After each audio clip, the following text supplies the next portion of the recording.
La parole est à notre collègue Georges Naturel pour le groupe Les Républicains.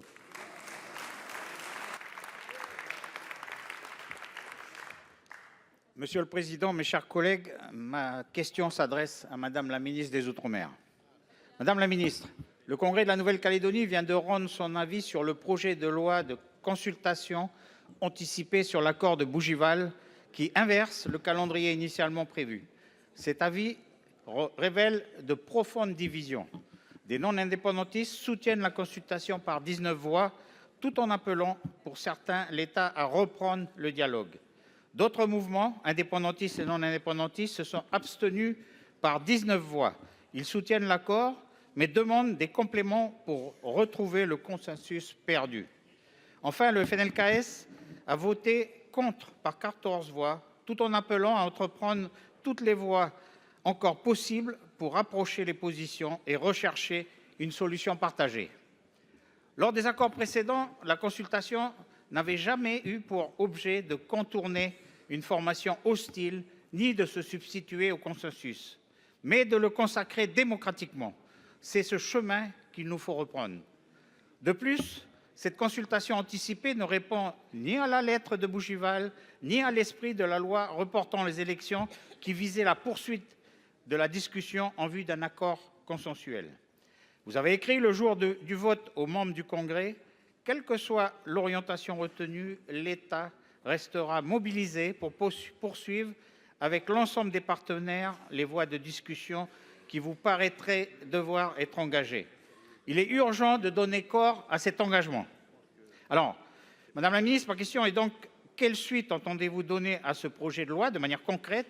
Ne serait-il pas plus opportun que l'État renoue le fil du dialogue et tente à nouveau de faire émerger un consensus alors que notre pays continue à s'enfoncer dans un chaos économique et social? Pour vous répondre, la parole est à la ministre des Outre-mer, Madame Mouchou.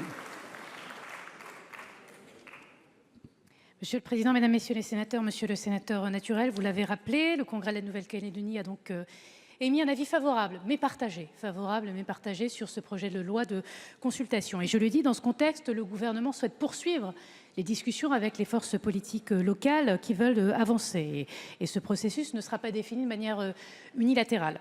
Le dialogue entre les acteurs locaux, nous le savons, est essentiel pour construire la suite. Il va nourrir précisément les travaux que nous aurons ensuite au Parlement et le Sénat y aura évidemment toute sa place, comme ça a toujours été le cas. J'en profite d'ailleurs pour remercier l'engagement constant de ceux qui soutiennent et qui portent ce sujet de la Nouvelle-Calédonie, bien sûr le président du Sénat, les présidents de groupe à travers ce groupe de contact.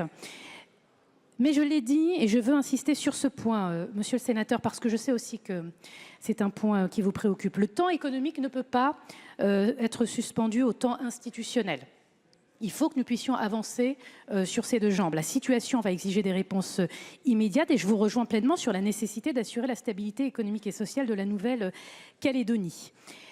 Le 4 décembre dernier, le Premier ministre a adressé un courrier à l'ensemble des forces politiques pour détailler les engagements massifs de l'État sur ce plan de relance, sur ce pacte de refondation que nous voulons pour la Calédonie. Vous étiez présents, nous avons pu examiner à l'occasion de la mission Outre-mer, précisément, un certain nombre d'amendements qui vont permettre de dessiner la suite et la reconstruction de ce territoire sur l'investissement en matière de nickel, sur le soutien à l'investissement des entreprises avec le choc fiscal que nous souhaitons mettre en œuvre, sur la garantie émeute et puis sur l'insertion des jeunes.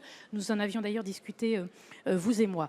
Donc, en résumé, monsieur le sénateur, et pour être clair, sur le plan économique, le gouvernement sera pleinement au rendez-vous. Pour le reste, eh bien, le dialogue se poursuit. Donc, nous sommes toujours dans une situation de mouvement. Il n'y a ni enlisement ni instabilité. Et évidemment, l'avenir de ce territoire demeure notre priorité commune. Je ne préempte pas ce que seront les discussions, mais je vous dis qu'il y a des échanges encore aujourd'hui avec les forces politiques pour dessiner la suite.